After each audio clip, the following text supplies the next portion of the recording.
Good morning, millennials.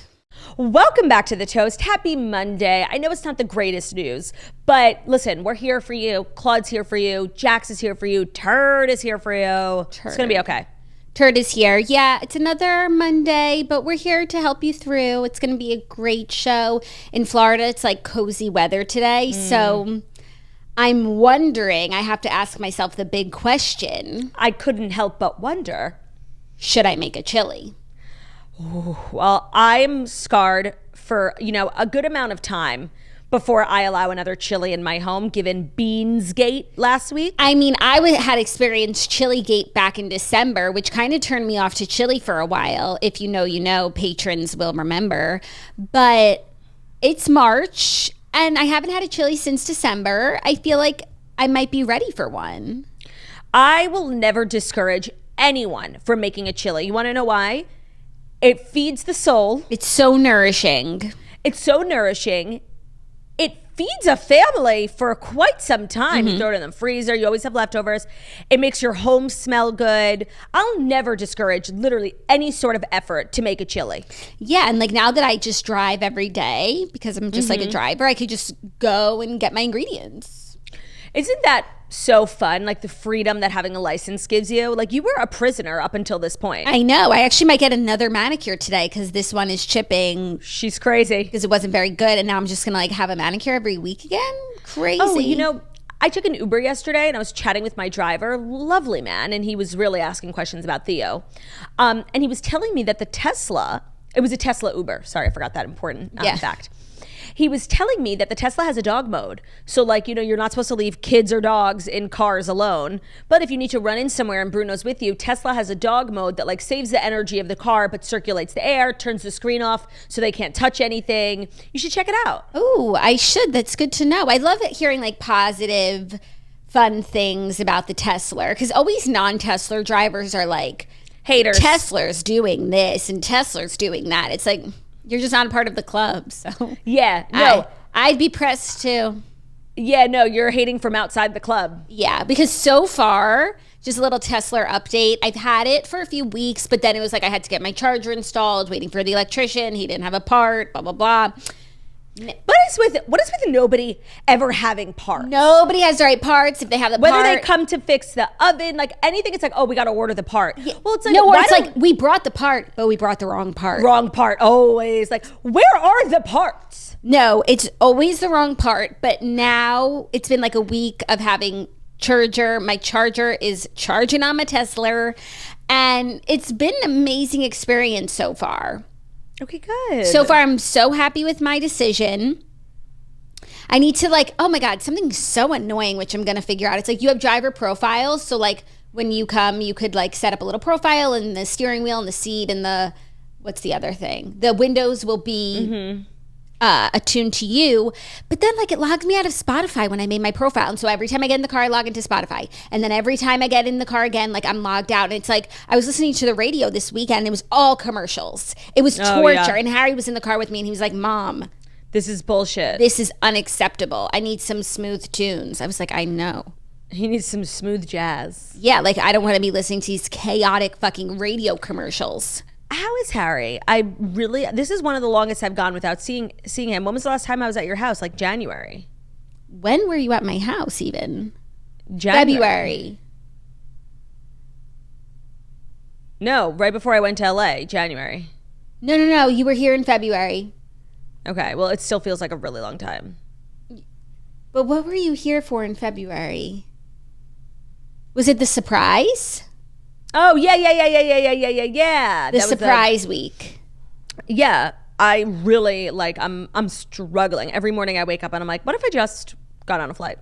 What if you just, we would love to have you. Harry would love to see you. He's really been craving so Antiquoya and energy. I really, I'm obsessed. I really miss him. And Kayla needs me. Bruno needs you. Bruno needs Theo. Bruno needs me. He doesn't need Theo. He needs me. But he needs to jockey he needs the competition, he needs to be kept on his toes. He's getting a little too comfortable. And I know it's just he likes that rivalry. Every couple of weeks, I get this itch, to see my family. It's very normal of me. And actually my itch was exasperated this weekend while I was so alone. I was alone all weekend. And on Friday night, I was just like, I should have made plans. Like for when I forget, like when Ben's out of town, I'm always like, oh, it'll be nice. I'll have the place to myself and I'll read and take a bath. And like, I never do that. No, I like you read and take a bath and then what? Like those, it's like 15 minutes. Yeah. And I spiral. And like on Friday night, I was so lonely, like next level lonely. And then I opened my phone and like you and Olivia are like having a barbecue and we're outside and the kids and Zach's flipping burgers. And I was like, these people are disgusting. And I like was spiraling on Friday night. You want to know how desperate I got? I started to watch Daisy Jones and the Six. That should tell you everything you need to know. And were we right? Well, I hated that book. Like, and everyone loved it. I hated it.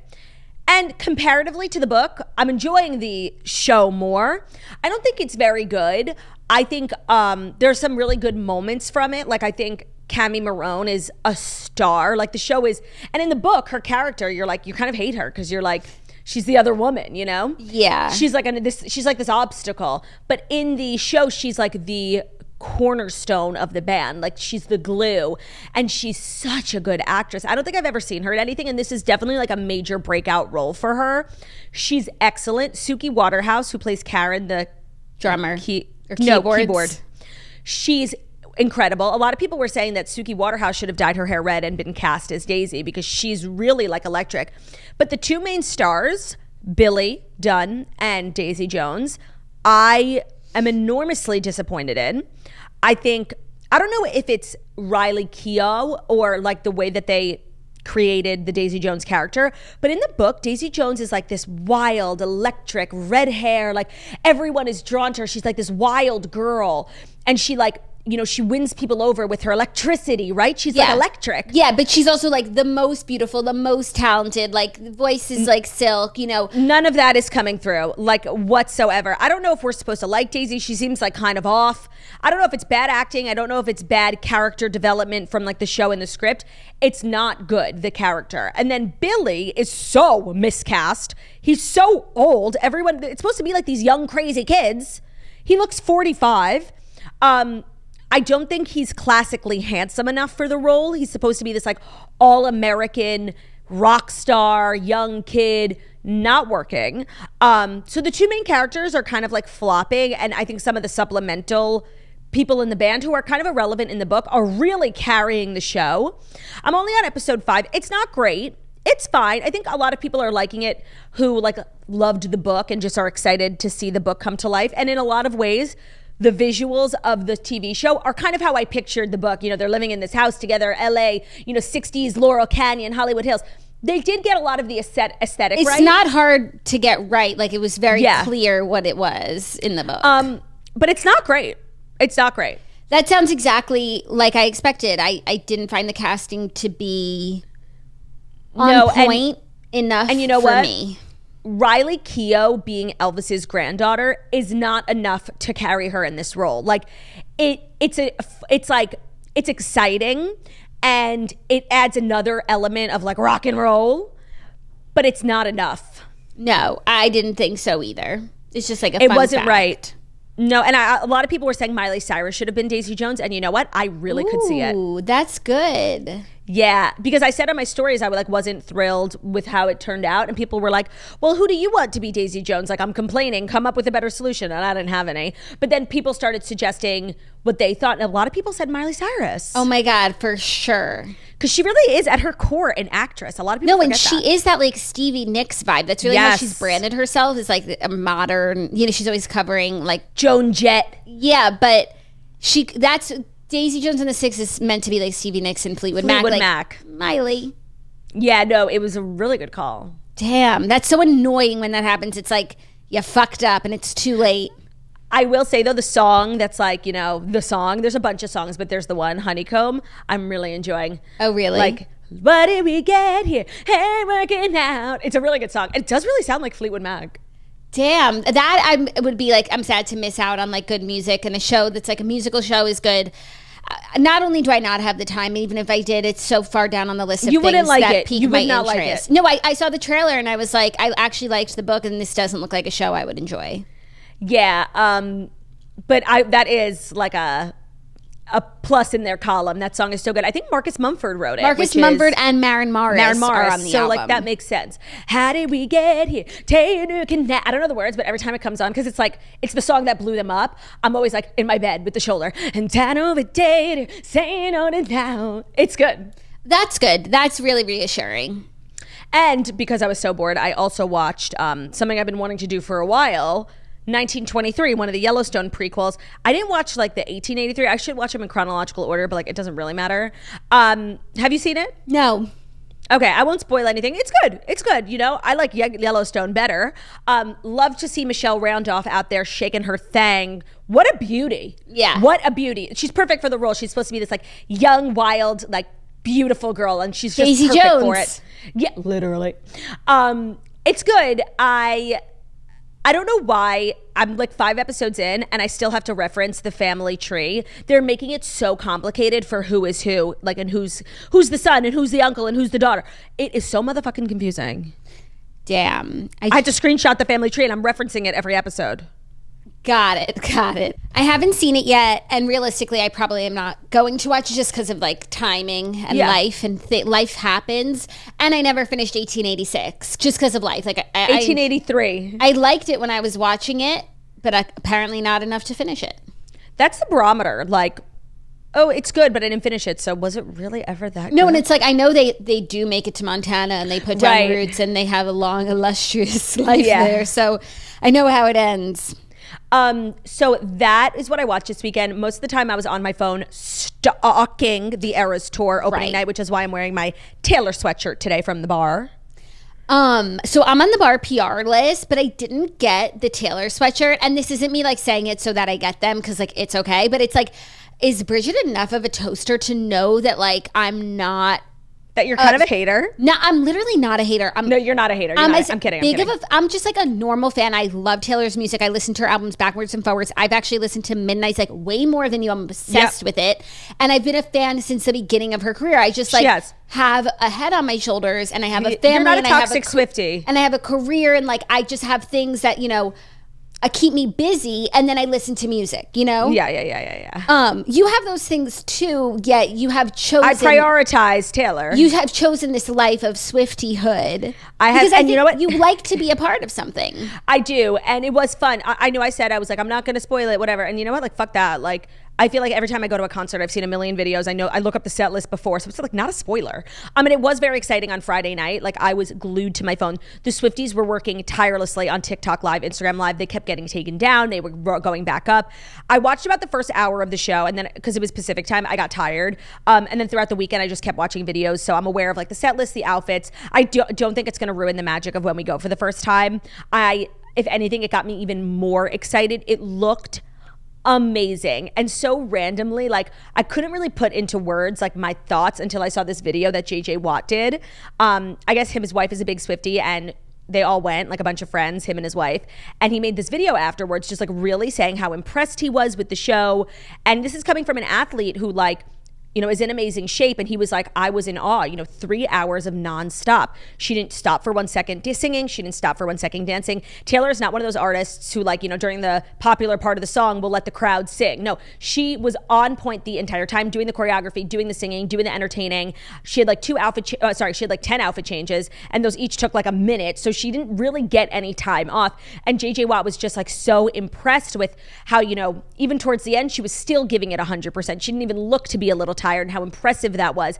And it's so true. She did a 3 hour and 15-minute show, 44 songs, and she gave it her all. And it was perfectly put, and I felt the exact same way. And then I also just loved like the randomness of JJ Watt. And then JJ Watt was stuck in my brain the entire day. I had a dream last night that JJ Watt got the Snatchler pregnant. What do we dream on? It was kind of a dream, yeah. Obsessed. Even though like he's a really nice wife. I'm not saying I'm coming for her. Like they're so happy together. Like I'm not saying anything, but it was just like in my dream. Damn. I just had so many questions for you about what you saw. I saw some things too. It looked amazing. Like I saw the breakdown of how many songs in every era. There were some that were more, some that were less, but like it was good for Taylor, did what was good for Taylor, what felt true to Taylor. Are there any like famous Swifties? You mean famous people who are Swifties or Swifties who have become famous? Swifties who have become famous for being Swifties. There are a few. Right now, I would say like one of the more famous Swifties is the guy who invented the Bejeweled dance. Okay. And he did, it was like kind of a weird dance, but then everyone just like started doing it and it became like the dance of Bejeweled, and Taylor's choreography included that dance. So I don't know if he worked with her or he's probably going to get to meet her. What do you mean worked with her? It's just walking and turning. Yeah, but like it is someone's choreography, and like you do have to like, you know, acknowledge that. I don't even know if you have to pay them for using their choreography. That's, by the way, okay. No, it is a thing. Like Lizzo. No, it is a thing, but that particular choreography, that's it's one choreography. Of the most low it is the most low energy TikTok dance of all the TikTok dances. It doesn't matter. It's still somebody's original idea, and so Taylor, I'm sure she's like I'm sure in general she reached out to the person who came up with the dance for her song to make it viral. But I'm just saying, like, taking a few steps and spinning around, like, no, I know what you're saying, but I'm saying it's still someone's original choreography, like however low energy and like minimal it is. Okay. So I would say right now he's the most famous Swiftie. I think his name is Michael. He was freaking. But yes, you know, I think it comes in waves because now Taylor's very much in her TikTok era, and like the famous Swifties are on TikTok, whereas before they used to be on Tumblr. Got it. So now people are like getting noticed on TikTok.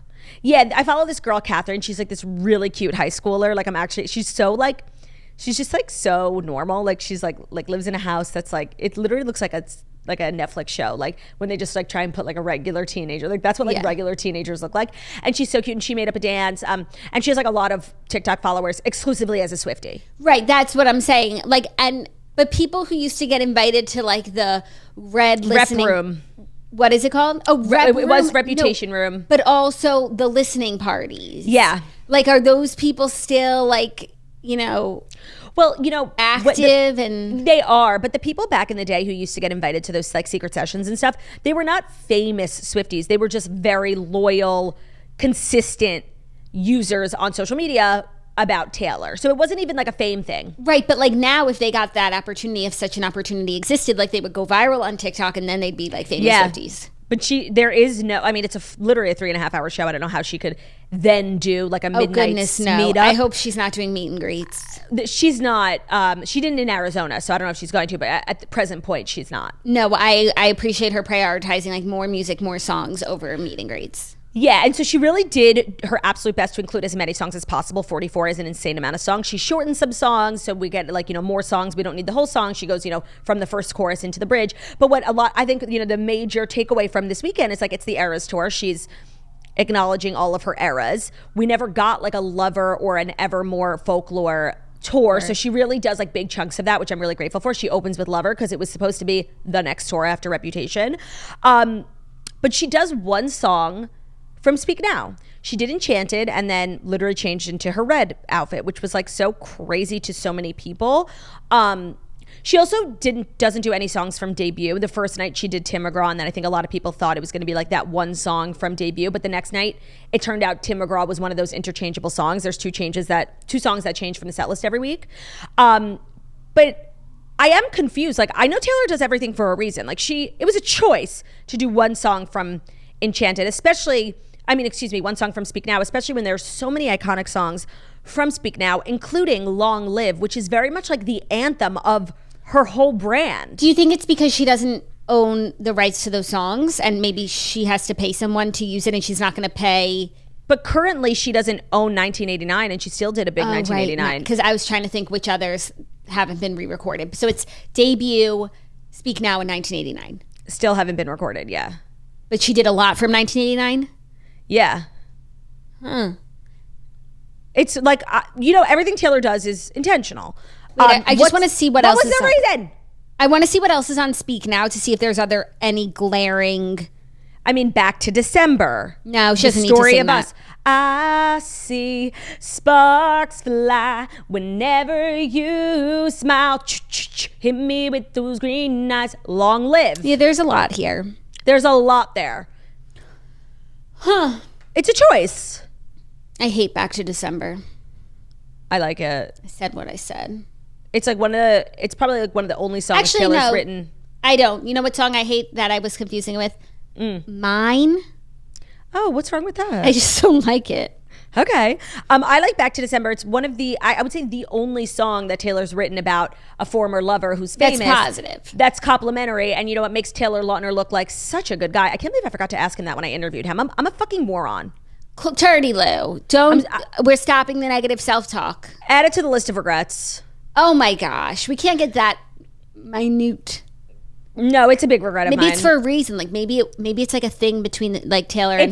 It's not because his wife, Tay Lautner, is like a Swiftie. She actually made a TikTok this weekend. Like, when you're not the only Taylor he's dated. Like, she's funny about it. Like, it's clearly like something we can talk about. And I'm just the moron who forgot.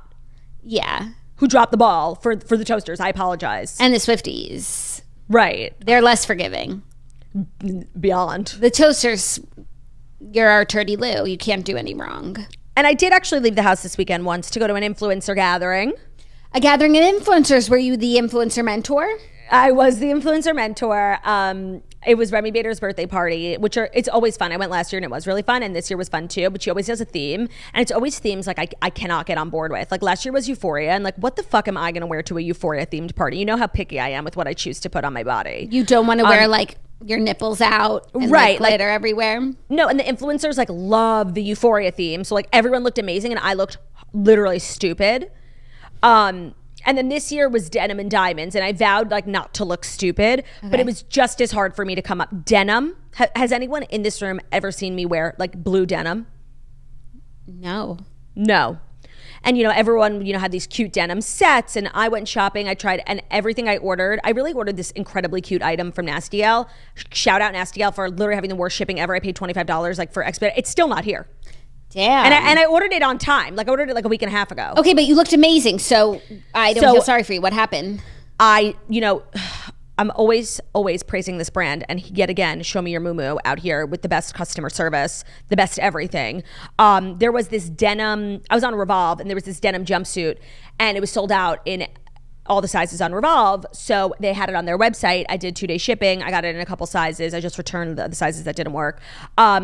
And I was like kind of uncomfortable. It was definitely like something I would never wear because it was like skin tight. Form fitting. And one thing about me, like I'm always going to wear something baggy. It's just how I feel. You're always going to cover your form. I am always going to cover my form, especially the form of my belly. Like maybe I'll risk it with like a tight pant or a tight sleeve. I'll never wear a tight belly item. It's just not how I was raised. It's not. But I did because I had no other options. And I actually thought it looked pretty good. And I felt really good in the outfit. And I'm glad that I took the risk because I was on theme. I liked the look. And it was a successful day of stepping out of your comfort zone. Add it to the list. Updos, showing your arms, form fitting. Who is she? You have not been telling me to be form fitting. No, not. It's a different list. It's a list of things turning out trying new likes. things. No, you know what the list is? Things Turdy's doing in her saying yes to life era. Yeah. Turdy's new life. In 2021, I never would have done. Oh my God, 2022. Yeah. No, that's different from like, I didn't say it was with like reading in Downton. Oh, this whole time I thought you were No, that's lists. a different. Reading Downton, updos, arms out is one list. You were not telling me to put my arms out ever. Oh, no. I wouldn't dare. No. Really? Even updo? Updo, oh wait, I'm always saying put your hair up. Like, no, you're doing an updo, but you weren't really trying to ever. Oh my God, always trying to get you and Margaret to wear your fucking hair up. Always. Okay. Oh, and on the show too, I'm sure someone could roll it back, some clips. Roll the tapes. And then this is a separate list of Turdy's new life.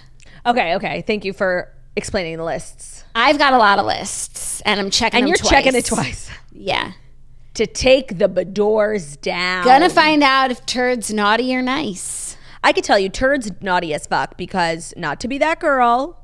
You're on your period? I got it this morning. And oh my God, I was joking. You just had it. A month ago. I know you've like been pregnant for 100 years, but like we are getting our periods every month, you know? Okay, I can't believe that was a month ago. Time flies when you're getting your period. No, I know. And like by the way, you just said a mouthful there, sister. It's so true. You're just like kind of privileged that like in the last 2 years, you only had a couple periods. Yeah. And some of us are out here, you know, cramping it up once a month. Some of us are, you know, experiencing the joys of pregnancy and all the aches and pains that accompany it. But sure. So I was saying this morning, like, I know I'm going to be in like a fucking mood on the toast, but I'm feeling better. But it was a rough morning. Like it was a journey to get to where I am now. Damn. Is that why you chose that sweatshirt? No, I literally knew. You're so fucking predictable. Like, you're in your red era. And you're the one who doesn't like when people talk about their periods, and you're being very descriptive. Well, that's true. But now we said it, so the floodgates are opened. Literally. I don't mind talking about periods. Sometimes, like, you have to talk about periods, but like, aside from you, because we do a daily show and it's germane actually to your presence on the show. To know, people are like, wow, Claudia was in a mood today, and it's like, well, you know what, my biology is working against me. Like, I think it's important that everybody has context. I have really no issue with you sharing, but there are other influencers who it's like, why do I know your menstrual cycles? No, but Jackie, like, the way I was never in my life like eager or really felt like I had any urge to talk about my period, but ever since you said that, now I find myself talking about it all the time. Do you think it's like you're either trying to, like, you know, hurt you, get me uncomfortable, because like we love to do that, we do, push me out of my comfort zone, or is it just that now that I've said it, we're noticing it? It's probably that. But on a day like today, like, I did feel like bringing it up, because if I'm at all snappy or quick with you and the audience is like, what's up Claudia's ass today? A tampon, okay? That's what's up my ass. I guess you never learned how to properly use one.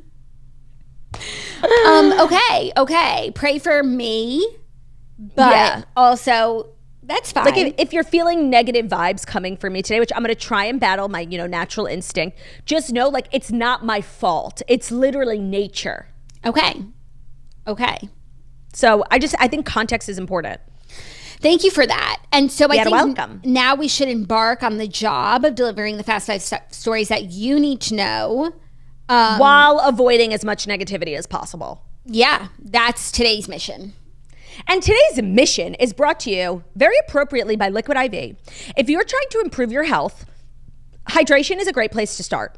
And Liquid IV is the hydration brand that fuels your well-being. In my year of yes, Liquid IV has been a huge part of it. I now have like 1 or 2 packs in my purse at all time for hangovers when I'm traveling, for just like general fatigue and dehydration when I'm traveling. It's a great thing to always have in your purse. So their hydration multiplier, which is what I throw in my purse, is the one product that you're missing out on in your daily routine. It's a great low lift wellness tip. That's what we were talking about last week. In just 1 stick, you get 5 essential vitamins and 2 times faster hydration than water alone. Use it first thing in the morning, before a workout, when you feel run down, after a long night out, and on long flights. A lot of what I do is on a long flight, after a long night out, or just when I'm not feeling good. It's so good to have in your purse. And again, I'm all about low lift wellness tips, and drinking like 16 ounces of water is pretty low lift. So 1 stick of Liquid IV into 16 ounces of water hydrates you 2 times faster and more efficiently than water alone. It contains vitamin B3, B5, B6, B12, and C. It's made with premium ingredients. It's non-GMO, free from gluten, dairy, and soy, and it has 3 times the electrolytes of a traditional sports drink. So grab your Liquid IV in bulk. You can get it nationwide at Costco, or you can get 20% off when you go to liquidiv.com and use the code TOAST at checkout. That's 20% off anything you order when you shop Better Hydration today using promo code TOAST at liquidiv.com. Again, that's promo code TOAST. Today's episode is also brought to you by Squarespace. So from websites and online stores to marketing tools and analytics, Squarespace is the all-in-one platform to build a beautiful online presence and run your business. So whether you have a side hustle, e-commerce business, you work in e-commerce, you want to build a website, whatever it is that you're doing, check out Squarespace, because it's really easy to get a website up and running, and you don't have to have like a huge background in software engineering. Check out squarespace.com/toast for a free trial. And when you're ready to launch, use the offer code TOAST to save 10% off your first purchase of a website or a domain. So here are some of the great things about Squarespace. Whether you work in e-commerce, it is the place to sell anything. They have the tools you need to get your business off the ground, including e-commerce templates, inventory management, a simple checkout process, and secure payments. Whatever you sell, Squarespace has merchandising features to make your products look their best online. They also offer content ownership, so you own all the content you put on the Squarespace platform. They offer a one-click data portability. They give you great insights into your traffic overview, so see how your visits, unique visitors, page views are trending over over time. You'll gain insight into the top traffic sources, products, device types, browsers, operating systems, really detailed analytics that can help you run your business better. They also help you do email campaigns, collect donations, share on social, blogging tools. So whatever you're coming to Squarespace for, in terms of building a website, they will have features that will really, really help you. So again, go to squarespace.com/toast for a free trial. And when you're ready to launch, use offer code TOAST to save 10% off your first purchase of a website or a domain. Thank you, Claudia. What can I say except you're welcome for all the links and all the codes that'll save. Our first story, Ariana Madix has made her first public appearance since Scandoval. Oh. She took the stage Saturday night at a wacky comedy show at the Upright Citizens Brigade Theater in LA. Because, she takes sketch comedy seriously. And you know who else takes sketch comedy seriously? Upright Citizens Brigade. That's like a legit troupe. Yes, except what they were doing did not seem very serious. And it wasn't like sketch comedy, but it was like a sandwich making competition with Ariana and Fibula. I love Fibula, and Fibula listens to the Toast. So shout out. So she took the stage at the venue just a few minutes away from Schwartz and Sandy's. An eyewitness told Page Six that the reality star was met with thunderous cheers and applause from the crowd when she walked on stage at the live event, billed as the only sandwich making game show on the planet. They said from the smile on her face and the little dance she did while walking out on stage, she appeared a little surprised but super appreciative of all the fans' support. And judging from the audience's excitement, it was evident that the majority of people showed up to see her. She looked carefree and seemed to be having a good time. There was no mention of Scandoval. Of course. And the show was called Make That Sandwich, and it was her and Fibula competing to make sandwiches. I'm sure like a part of it was also like doing improv. Yeah. I just want to say something a takeaway I've had from this whole situation is like, Ariana's really like not thirsty. I think like if you think about anyone else who was like put in this position where like the entire fan base and the entire world has like learned about your situation and is like riding for you, like they would be posting so much on Instagram and like doing events or like maybe interviews. Like there's a way you could really thirst out and like capitalize on this moment. And the fact that Ariana has like been seen twice, one at a friend's wedding and one at like this like small improv sketch comedy thing, like it makes me have a lot of respect for her. Like she's not thirsting out on this moment. Yes, but don't you feel like everyone else is? All of her friends are. Yes, and she's given them permission. She's given them permission to talk about everything, but like I just think it's so weird. Not the talking and giving interviews to other podcasters, and of course everyone has a podcast and they're doing all these different like permutations of like Sheena and Kristen, and on this Sheena one, has a podcast. Lala has a podcast. Kristen Doty has a podcast. Yeah, right? and they're all like going Speed around dating and talking about it, but then like Lala's selling merch about it, and it just feels so weird to me. No, I agree, and I don't like. I stand firmly on Team Ariana. Even like Sheena did her episode, and for a few days it was only available on Patreon, and then it dropped to the public. And it's important to note, like, if I had been in this situation, like, I would very much probably be doing the same. Like, as a reality star / influencer, like, moments like this is like what you make your living on. But it's your best friend's trauma. These are friends. Like, this is a group of friends. And I agree, like, the level of fame and like the nonstop stories from the cast members, like, it's kind of crazy. It's kind of crazy, and it's crazy that like it doesn't bother Ariana whatsoever, because I don't think that it does, and I think that if it did for 1 second, they wouldn't do it. Stop. Like, they have expressed permission to go all the way with everything, and like it's crazy to me. It just feels a little weird to me. I agree. Especially because a lot of them are limited in what they can share because of their contracts. Like Bravo doesn't want all this tea being spilt on podcasts. They want it to save it for the show. And that's why a lot of people are loving Kristen Doty's podcast, because she's very much at the center of this, but she doesn't have a contract. She can say whatever the fuck she wants. And that's why her episode on Vial Files and her own podcast like blew up in the way that they did, because there's no red tape around what she can say. But I'm sure also there's things that she's not saying because she is filming again. Like, I don't think she wants to piss them off expressly, but she definitely has more flexibility than the other cast members. But I agree. It's like kind of out of hand. Yeah. And it's just like, I don't know, at a certain point, it's kind of like rubbing me the wrong way. No, I know. And I don't know if it's like the effects of last week when I was so turned off on the episode by everyone except Raquel. And now like the behavior is just I'm starting to be like, well, I don't know. Because like, and I don't want this to be misconstrued. Like I stand firmly on Team Ariana. I just think the behavior of a lot of the other girls is questionable. Yeah, I agree. But no, when it comes to this, like there's only a Team Ariana, and the fact that we are even to say Team Ariana, it's like, well, there's not this isn't a match. Like there's one team. Where there's not even a Team Tom. No, that would literally consist of Tom. Yeah. But it's curious. Yeah, it's curious, but I'm really glad that she's doing well, that she was out and about. She changed her hair color to be like even lighter. It looks great. Oh. It's like more platinum blonde, and cute. She looks awesome. So okay, good. Yeah. Are you ready for our next story? Yeah. More clarity in all the Law Roach retirement drama, because Law Roach sat down for an interview with The Cut and answered a bunch of questions. It was like Q&A style, and is talking about his career, talking about the retirement specifically, like what that means, what led him to that point. And there were some interesting nuggets from the interview. I appreciate that he like made this big splash and didn't just disappear with all these questions. Like, oh, you guys are unclear? Let me do a follow-up. Yeah, like, because in the interview, he's like, when did I post that? 2 days ago. So like literally he must have gotten... It's current. He must have gotten so much press outreach, and he was like, yeah, I'll sit down with The Cut and explain what happened. So he kind of talks about how he got to this place after Oscars week and building up to the Vanity Fair Oscars party. He said it's some of the most stressful times in the world, and I've been a stylist that did multiple clients, so I'm trying to prepare for multiple clients that week. He said he had a lot of pressure from Megan Thee Stallion because it was her first time coming back and anybody seeing her since the trial, and so that was a lot of pressure, you know, because I wanted to make her feel secure and comfortable, make her feel and look as perfect as possible so that she can have the strength to do what she had to do. So that morning I got a call from one of my clients, and it was her publicist, and somebody from a brand that I'm supposed to do the project with.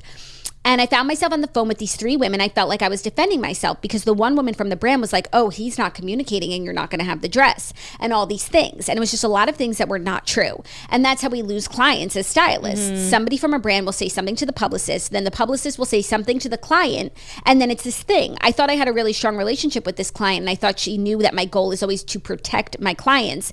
And at that moment, I just didn't feel like I was being protected, because there's no one who can ever say that they've worked with me that I didn't put my whole heart and soul into them, or that I left them hanging and they didn't have a dress. It's never happened. No one can ever say that about me. He said that call was very early the next day, after the Oscars, and the client was one of the clients that I dressed that night. Oh, this is another call, like more Oscars bullshit politics. Right. But he's not saying, though, that like Meg Thee Stallion is the person he was referring to, like the politics. What he is saying is like, there are all these gatekeepers that gatekeep the client. It's publicists, it's agents, managers, all of these people who come in between him and the client to like facilitate the relationship. And there's a few things that happen, a few issues that he's encountered. One, like, he's never the stylist that they go to when someone wants a stylist. They have like a list of people that they would encourage you to work with, and he's never like being put forward by the gatekeepers, he calls them. 2, he said he likes to have a personal relationship with his client, of course, but these people don't let you. You know, they are the ones doing the scheduling. They say, oh, so-and-so, you know, they don't ever really let you like interface with their client. Yeah. And that's not how he likes to work. He also said there's like people who say about him, like, oh, if you work with him, you're just going to get all the clothes Zendaya didn't want. Which, by the way, he said that's obviously not true. He doesn't walk around with a suitcase full of Zendaya's cast-offs. But honestly, some of you people would look better in Zendaya's cast-offs than in what you're wearing. No, please. Give me the shit beneath Zendaya's shoe and look better than what I'm wearing today. Like yeah, give me Zendaya's runner-up Oscars dress, sure. Oh my God. Zendaya liked it but didn't like it enough? Good enough for you. Give me like her 5th choice. Yeah. No, you know what's interesting is like about celebrity dynamics is like the way that it's built, you know, to have like an agent, a manager, a publicist, a lawyer, business manager, all these people around really to protect you when working with brands, when working with studios. And so the system works, but it doesn't really work with stylists, because I think, and anyone who, you know, has ever worked with a stylist probably would agree that like I think the most beneficial relationships between stylists and celebrities are those that are so close, like Zendaya and Law, like they're friends, like you get to know the person, you can dress them better. It's like it benefits everyone when there's a closeness. And it's so collaborative. Right. You don't need to be close when working with a brand. They're paying you for a service. Like your manager should protect you from those types. Like I get that. But a stylist I wouldn't equate with like working like a movie studio. You need that closeness in order to really get it. You know, you get to understand what the person, you know, what their hopes and dreams are, what their insecurities are. Like it's more beneficial for everyone when the stylist really, really knows you and it's not impersonal. Yeah, and I think that's how he works best. He was even saying when someone like reaches out to him, he does like a whole Google search of everything they've ever worn to like try and get an understanding of the person. So having these people in the way, like that's the politics and bullshit he was talking about. So pretty much he said that he'll still be working with Zendaya, and then all of like he said like clients reached out to him when he posted that and pretty much being like, well, what about me? Right. And he's like, you have to find a new stylist. All's good with him and Zendaya. He explained the Louis Vuitton thing. Yeah, I saw his explanation, and you know what? It did make a lot of sense. He said that he always sits next to Zendaya because they like, you know, watch a show together and they pick together the sorts of things that they like. So he got there wasn't a seat next to her for him, and she pointed behind her because she was saying this is her assistant's seat. So he was saying take like that one. No, like I think just to say like it was available, but it wasn't her saying you sit here. No. So he said all's good between them, which he did say last week, and now he's focusing on he's going to be announced as like the creative director of a footwear brand soon. Wait, but also back to the Louis Vuitton thing, I thought his explanation in terms of like context was really helpful and important because this was the first show Zendaya went to of Louis Vuitton as one of the faces of Louis Vuitton, and their previous partnership, I'm not entirely sure what brand he was referencing. Zendaya was the one and only face of that brand. So when they would go to shows, it was like set in stone. It was her and Law sitting front row. But this is the first time that they went to a show of the brand that Zendaya is working with that has a lot of faces. It's not like the Zendaya show anymore. So it was just a new dynamic, and he wasn't mad. They just didn't know yet. Like there was no precedent of a previous show. So I think that many things that go viral on TikTok, like that video is lacks completely out of context. Has nothing to do with the retirement announcement. It really sounds like it was Oscars, Vanity Fair, mayhem, the politics after years of this. No, and it makes sense. Like celebrity dynamics are so fucked. Yeah, and especially like there are so many people like around celebrities who seek to protect them, but also really just isolate them. Like I feel like I understand why they have to have some people to, you know, interface with the studio, like it's a lot for the celebrity, but like the celebrities can talk to some people, you know, I like agree. They don't need to be completely managed. They're still adults and they're human beings and they're working business people. Like, well, I guess it depends on the celebrity. I think a lot of celebrities like actually do need to be managed, but a lot of them are, yes, like these running of an empire. Like you can pick out your own dress. Yeah, and you can like talk to people. I think there are a couple celebrities who are not well, but most of them are like functioning adults. Yeah. So, but some of them like those layers of protection. Like some of them put those in place for that reason. Yes, but then like, you know, you're going to just get sent a bunch of dresses that have nothing to do with you. Right. So I'm really, the interview was very wide ranging. I would recommend reading it if you want more. Also stories. Like he's literally was giving names. He's dropping names. Instances. He talked about how one star had DM'd him about wanting to work with him because she had a movie coming out and she didn't like, you know, some of the stylists that were suggested to her by her teams. And I was feeling like it was Addison. Oh. I just, like, that's just the vibe I got. Oh, and did he say it was a client he now worked with? He said it was like a client. Hold on, let me find the. So a current client, and that would be. He said, Addison. so sometimes what happens is a talent will just DM me, hey, would you work with me? Can we talk about this? I started working with this client. She had a really big movie coming out, and she said, you know, I want to be a fashion girl. I want to take risks, and there's nobody else I want to work with but you. Like totally Addison, because she's like a digital girly DM. Like she had events before. Yeah. But it wasn't until I feel like it was right. like he's all that. Yeah. No, by the way, that's a really good call. Yeah, so he's just like as much tea as you like would hope for without. I love someone who's direct. Like Direct. He made this big drama on Instagram, and I think a lot of annoying people would have just like walked away, you know, lit the fire and bounced. Oh, and he's like, oh, you guys have follow-up questions? Let me sit down for an interview, and drop names and people. Yeah, like even talking about like Meg Thee Stallion, how like he dressed her and there was a lot of pressure for her to like look amazing, and the way that things went south had absolutely nothing to do with her. But great, now I can start to imagine, as opposed to him being like, I had a client who was a really big night for them, right? And you know what I mean? No, and actually, I actually really appreciated him sharing his thought process for, you know, the importance of dressing Megan Thee Stallion that night. And it actually makes me feel like he's a really good stylist, because I hadn't even thought about how big of a deal this was, like first public appearance since the trial. And he honestly seems like an empath. Like he actually really cares. He said that. Not just like, oh, this dress looks good on you, walk out the door, but like there's meaning behind it. And this is a person who dealt with something like really traumatizing, and I want to make them feel beautiful. And actually, like that, sharing that anecdote, like actually really makes me like him even more. He said that he's a huge empath, and that's why it's particularly draining for him when he gives so much like of himself to his clients, and then there's these people who just like tear it down, ruin it. Yeah. So I love that we got a full circle moment on this. Thank you. But that he truly is retiring from celebrity styling. The celebrity, yeah. Damn. Are you ready for our next story? Yeah. Shawn Mendes has addressed the Sabrina Carpenter dating rumors. Yeah, I know, in like a rude way. Yeah. Shawn Mendes. She's being very short. He shut down online speculation that he and Sabrina Carpenter are dating. Boo. My article won't load. Just give me 1 second.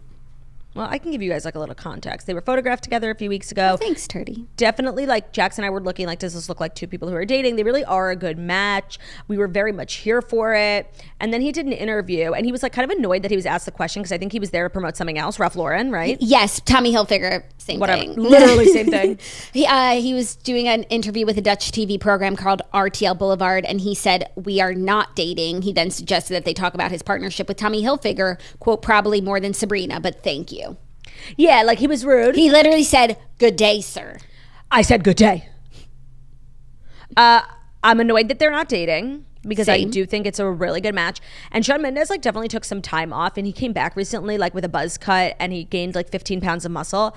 And my God, he's looking so hot. Like he's even more attractive than he was before, which is crazy to think about. And I would have loved that for Sabrina Carpenter, honestly. But do you feel like maybe they were like hanging out a little bit, and now Sabrina's seeing this and is like, oh, we're not dating, I guess. I guess we're not. Like, not. They probably weren't dating exclusively or anything, but like, why do you have to say it like that? You know, he would like had an attitude. Couldn't he have been like every other celebrity, like coy and tight-lipped? Like, I don't. Like, I'm not talking about that right now. Yeah. No, he had like a mug and an attitude, and I didn't appreciate it. I just feel like if there was anything brewing between them, like we're not going to be seeing them together anymore, just because like that was fucking rude. Yeah, no, it's over. It was a very like terse. But by the way, they were spotted together like twice in 1 week. They had that like date in sweats, and also they left a party together. So like we're not crazy for thinking that they might be dating. They're literally so perfect and age appropriate. Yeah. And cute. Like, I feel like Sabrina might have thought there was something there. There was something there that wasn't there before. It literally wasn't a crazy question. Like, good for this interviewer for going there. It would have been my first question as well. Who gives a shit about Ralph Lauren? Tommy Hilfiger. It wasn't a crazy question. It was a crazy response. It wasn't a crazy question. It was a crazy response. Like, and especially I feel like Shawn Mendes is like P-Jam energy. Like, maybe he's on his period, because he was giving like, you know, rah. Yeah. I'm just like, I'm feeling for Sabrina today, because I feel like that he made really clear that was definitely we are like not a tough way to find out like the guy you went on a date with like wasn't as into it as you are. Yeah, you just have to say like, oh yeah, you know, we're friends, she's so awesome. No, but like I love Sabrina, she's such a great girl, I love spending time with her. Period. Yeah, and then like we would now be sitting here being like, what does it mean? And instead we're being here like, oh, Shawn Mendes is kind of a prick. Yeah. And we're like, all right, never mind. Like the ship just crashed. Yeah, and burned. I'm off. I'm jumping overboard. She deserves better. She deserves someone who's going to speak glowingly about her in interviews. 100%. And I'm so looking forward to the day where like we're talking about Sabrina Carpenter's relationship and it's not Joshua Bassett like Loserville and it's not Shawn Mendes being mean. Like, when is this girl going to get what she deserves? Yeah. It's coming, Sabrina. Don't you worry. Don't give up. No. Sabrina, you don't chase, you attract. What is yours will find you. Sabrina, there's a lid for every pot. So true. And you have a gorgeous pot. Sabrina. That anyone would want to cover. Sabrina. Buster Murdaugh has a girlfriend, okay? Don't lose hope. Turdy Lou. I have 2 more stories and both I could segue so good right now. Oh, that's too bad because I have something to say. So your segues. My segues have crashed and burned like Shawn and Sabrina. Love that for you. Our next 2 stories are brought to you by Hulu's new show, Up Here. Up Here is a musical series rom-com about 2 characters, Lindsay and Miguel, juggling career and crushes as they try to find love in New York City in 1989. It features original music. Up Here is a rom-com all about falling in love, discovering the greatest obstacle to finding happiness together is yourself. Well, yourself in the treacherous world of obsession, fears, memories, and fantasies. It premieres on Hulu March 24th, and it's from the director of Hamilton, the screenwriter of Tick, Tick, Boom, and the songwriters of the Book of Mormon and WandaVision. So that's Thomas Kail from Hamilton, Stephen Levinson from Tick, Tick, Boom, and Kristen and Bobby Lopez from the Book of Mormon and WandaVision. It's a story about 2 characters, Lindsay and Miguel, trying to find love in the big city. It is a story about the opinions of friends and family and how they manifest as voices in our heads. Up Here takes those voices of family and friends and shoves them into the daily lives of these everyday New Yorkers. It's filled with raunch and ridiculousness. Up Here is about that magical time in your life when you had nothing figured out and all the time in the world to think about it. So I love a musicale, and it's spring. Spring is upon us because it launches March 24th. So the spring musicale launches March 24th on Hulu. Check it out. It's got really good music, really good people working on it, and it sounds like a fabulous show. So check it out. Hulu's Up Here on Hulu, March 24th. Today's episode is also brought to you by Just Thrive. Let's face it, stress sucks, especially when it seems to run your life, keeping you on edge and refusing to let you relax and unwind. But here's the good news. There's now a way to beat stress before it beats up on you. Just Thrive Probiotic and Just Calm are here to help you reclaim your health, your happiness, and your peace of mind. Their breakthrough probiotic formula is clinically proven to balance your gut. This is huge because as much as 90% of Americans have an overgrowth of bad bacteria in their gut, and studies show that an unhealthy gut can lead to an increase in stress hormones. So not only will Just Thrive Probiotic help you stay ahead of things like gas, bloat, and constipation, your gut is balanced. When your gut is balanced and healthy, you'll be able to handle stress like a boss. Plus, their probiotic has 0 fillers, gluten, dairy, histamines, and it can be sprinkled into any food and drink, so it's the perfect probiotic for your whole family. And their new mood support, Just Calm, you can add in for next level stress busting. There's a big buzz around Just Calm, and that's because this product is scientifically proven to soothe everyday stress, encourage a steady and balanced mood, improve alertness and focus, and even help you get better sleep. So up your wellness game and beat the bloat, digestive issues, and stress with Just Thrive. And right now, when you go to justthrive.com and use promo code TOAST, you can get 20% off a 90-day bottle of Just Thrive Probiotic and the Just Calm. That's like getting a month for free. Check out all their research-backed products for optimal gut and immune health. Again, use promo code TOAST for 20% off a 90-day bottle of Just Thrive Probiotic and Just Calm. That website is justthrivehealth.com, promo code TOAST. Thank you. You're welcome. Our next story. Bad Bunny seemingly disses Kendall's ex, Devin Booker, on a new song. Yeah. Bad Bunny is turning heads with his latest lyrics, as some think his feature on the track Coco Chanel doubles as a diss towards Kendall's ex, Devin Booker. The new song from Eladio Carrion features an appearance from Bad Bunny, and in it he makes an alleged reference to the Phoenix Suns.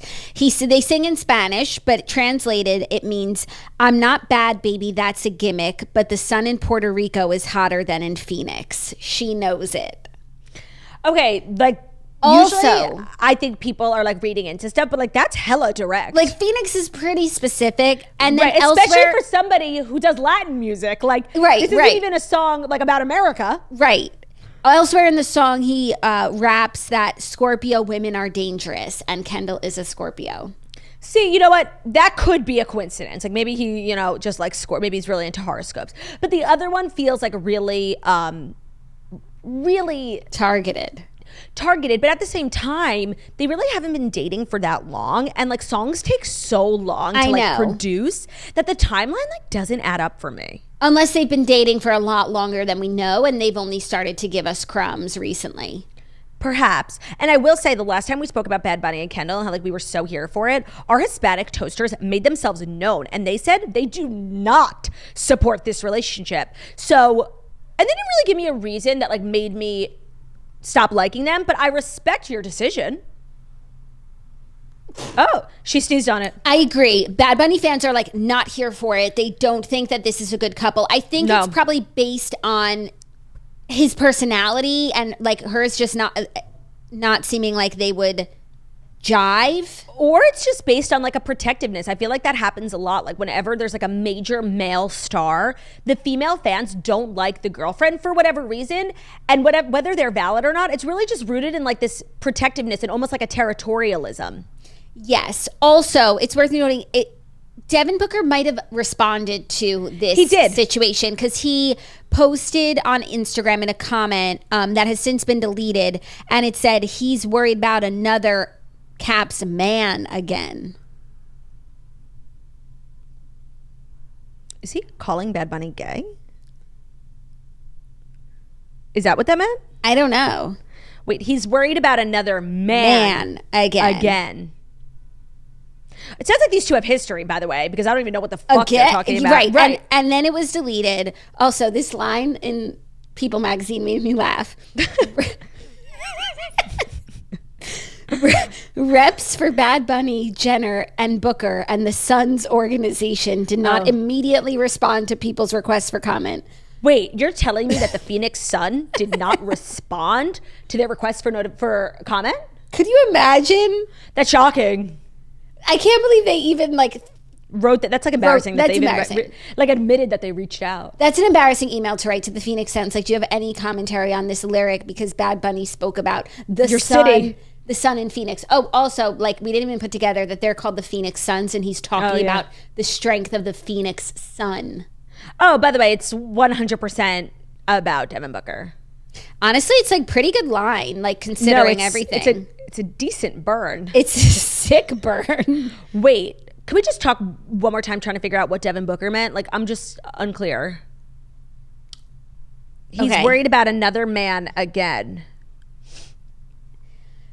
Fans have been circulating screenshots that show a now deleted comment from his Instagram.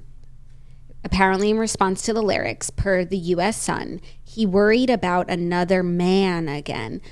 Or is he calling Kendall gay? Is somebody being called gay? Like, I'm so confused. Honestly, if anybody has any thoughts on like what this could translate to, like feel free to drop a comment on YouTube. I'm hella confused. Yes, please. Or if there's context we're missing. I feel like we're dumb.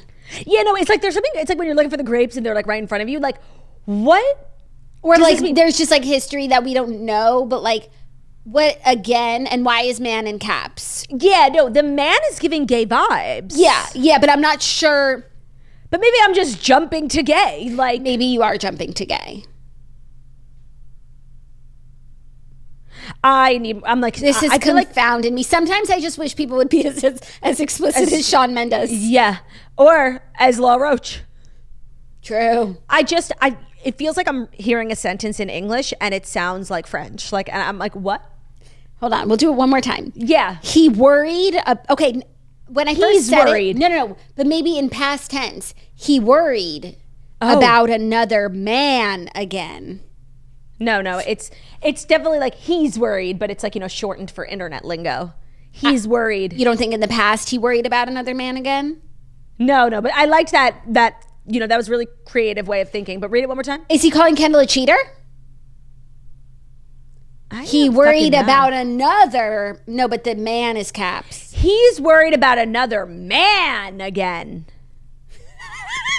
I really... when you start to say a word so much, it starts to not sound like English. Like garage. This sentence is not making sense to me. It's not English.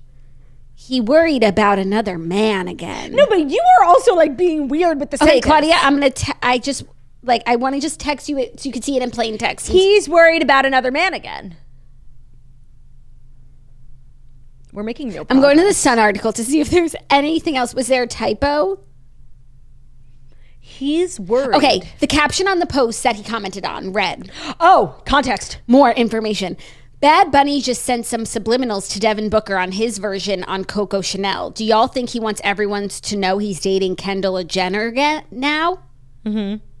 He worried about another man again. Okay. Maybe, okay, I don't think there's gayness. Like Devin, no, it doesn't sound gay. It sounds like Devin Booker, like, feels like now for a second time, like Bad Bunny's with a woman and he's like worried about the woman's ex-boyfriend. Yeah, agreed. He's basically calling Bad Bunny like a loser. Yeah, like he's not still gay, worried not gay, a loser. Yeah, no, he's still worried about me again because he has a pattern of doing this, like focusing on the other man, like, and he's so worried. And it's like, focus on the girl. Yeah. It's kind of a good read. Yeah. It just requires he's worried about another man again. It's like worry about your woman. Oh my God, yes, that's why man is capital. We figured it out. We cracked the code. Context is key. Context is key. Context is key. Okay, I'm glad we went over to the Sun. Me too. To solve this riddle. Yeah, it's kind of like losery of Bad Bunny. Like, what are you writing lyrics about your girl's ex-man? Like, focus on the fact that you got the girl. Yeah. Like, Kendall's waiting for you. But this definitely, like, in my opinion, like, ups Kendall's cool factor. Like that two major, like, manly men are, like, getting Instagram drama for her. Like, I kind of love it. That another man is worried about her again. Right. Again. A man. Okay, great. Now I feel really good about going into the fifth and final story. I feel like thus far, every story has really kind of come full circle. This is like a very healing episode. We're reaching understanding. Yes, it's nice. It is nice. Well, I feel like more often than not, we're left with so many questions. Hallelujah. I hope that in this fifth and final story, it will leave us with a place of understanding. Okay, let's see. The family of Stephen Smith, who was found dead near Alex Murdaugh's home, raises money to exhume his body. That's like, it's not about the fact that it was near the home. Oh, I didn't even realize that they needed money because I'll fucking donate. Yeah. The body of a South Carolina teen who mysteriously died near the home of Alex Murdaugh, though that's not like why they're all connected, but okay, will be like the whole town is near the home of Alex Murdaugh. It's a small town. Right. No, it's like this guy was, allegedly Buster Murdaugh's gay lover, and he was all over the crime scene and all over the police reports. Like, and like all the rumors in town were that like Buster had something to do with this. It had nothing to do with like being near the home of Alex Murdaugh. Also, then call it Buster's house because like this is a Buster ting. Right. We're busting this case wide open. His body will be exhumed and a new autopsy will be conducted. They never conducted an autopsy the first time because they just kept saying it was a hit and run. A road crash and it was nothing of the sort. But if you categorize it as such, like then there's no autopsy. The family of Stephen Smith announced in a GoFundMe on Thursday that they have raised enough money to exhume his body for an independent autopsy. His 2015 death investigation was reopened after the murders of Maggie and Paul Murdaugh in 2021. Smith was found dead on Sandy Run Road in rural Hampton County, a short distance from the Murdaugh estate. His death was originally classified as a hit and run, but the investigation was reopened in 2021 after Maggie and Paul's bodies were found. However, the authorities have not called his death a homicide at this time. Smith's family has long maintained that his death was not merely a hit and run, but they have never explicitly implicated the Murdaugh family. Authorities have never publicly disclosed the link between Smith and the Murdaugh family, but Buster Murdaugh, the surviving son of Alex Murdaugh, was one of Smith's high school classmates. There's a lot of rumor, innuendo about their connection and also their presence together that night. So, I think, when people like started to learn about the Murdaugh trial while it was going on and watching the documentaries, and everyone was really focused on like, did Alec kill, his wife and son? One of the real collateral tragedies of this family was the murder of Stephen Smith, who was this like young boy who had his whole life ahead of him, who was like a real nice kid. Like hearing his friends talking about him, it was so sad. And how his whole death was just swept under the rug in this town was so horrible and so tragic. And so everyone was really focused on Paul and Maggie. And I get it, but this was like one of the things, like Gloria too, that just never got justice, that the family exploited and used their influence to just make it go away. And this is like a family who lost their son, and it's so tragic, and they never got any answers. So I love that this first step is being taken, and I hope, it has some, bodies decay over time. And what I learned when I was watching, what was I watching where they exhumed someone's body? Shit. Oh, to get DNA. It was like this documentary about one of those doctors who would, steal people's babies and sell them to other families. Whatever. They were saying how, like, when you exhume a body, depending on how it was embalmed and just nature in itself, and it's like 10, 15 years, either the body will be in perfect condition, or you will open the casket and it will be body soup, like literal, with water and dust, depending on the coffin, and you can't get anything from it. So it just depends on all these different factors, environmental, and then also how they were laid to rest. What information can you get? It has only been about 5 years, or no, when was he killed? It's now almost 8 years. Yeah, it just depends. That's so interesting. But I feel like even if they have a body that they can exhume and test, like an autopsy is going to show kind of what we already know, that like it was blunt force trauma that killed him, not a hit and run.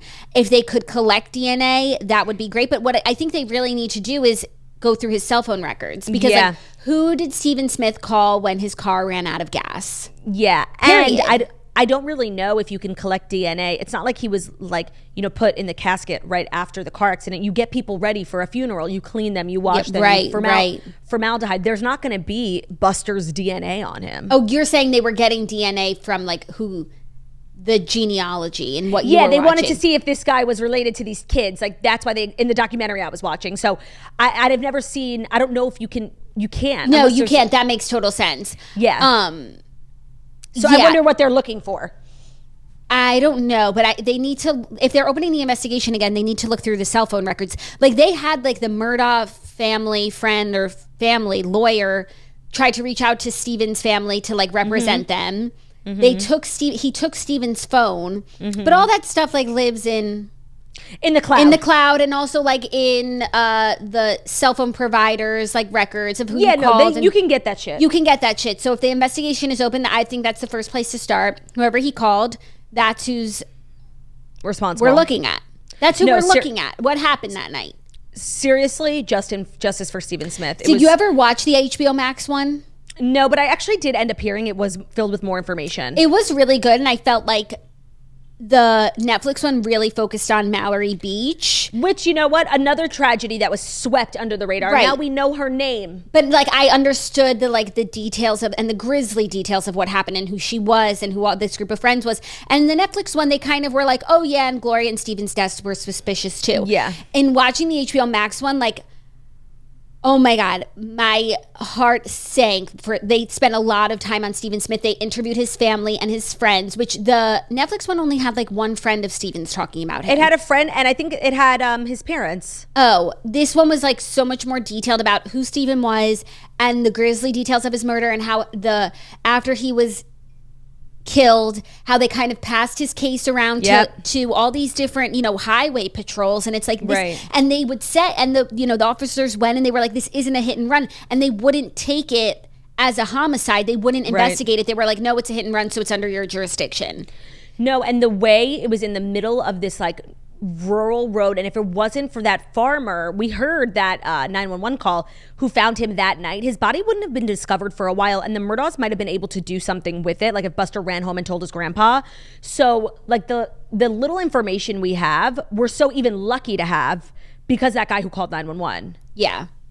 And he was you could hear he was like this cute old man. But to me, like, that's a crime that's clearly a homicide that could have been solved so easily if they actually cared to solve it. Because Buster Murdaugh is no great genius who's going to evade police. No, and they're teenagers. It's all in their cell phones. Yeah. Just like the Mallory Beach, it was all on Snapchat. Yeah, right. And like even, if Buster Murdaugh was under a suspect, then you start looking at where his phone was that night. Like, did his phone ping the tower that's closest to this location? Like, it's I'm not even like a crime girl, I could tell you. No, you're not. But the fact that they never even questioned Buster, even though the whole town was saying, we heard it has something to do with Buster. It's such a gross, like, abuse of power and miscarriage of justice. And like, really, and that was my whole takeaway from the whole case. It's like, I didn't know shit like this really happened. It's like always happening in like ABC dramas. Like, he runs this town. It's like, yeah, sure. No, he literally ran the town and was able to buy. You're going to go into law enforcement and be so easily bought into covering up crimes. You have no fucking scruples. What are you in law enforcement for? Right. You get into law enforcement because you have such a passion for justice and for helping people, and you're gonna take this ugly fucking fire crotch's money, you loser. Like, I have less I have respect. to bring redheads into it. Sorry, I know. I just wanted to insult him. I have to use a slur. I'm sorry. I just wanted to insult him, but I shouldn't have done that because that's directly affected insult my you. I'm sorry. people. No, I'm sorry. I should have come up with a better word. I'm sorry. Like, what do we have to do with it? No, for sure. I won't do it again. I'm sorry. You'll do better, Turdy Lou? I'll do better. Do better, Turdy Lou. Everyone needs to do better. Agreed. But I feel hopeful that this autopsy might give us something to move forward with. Yeah. I don't know what they're going to find in the autopsy, but you got to just check the cell phones, man. I know. It's a step. Maybe like they find something in the autopsy that cracks the case wide open. You can't just But like the get investigation phone is records. open again.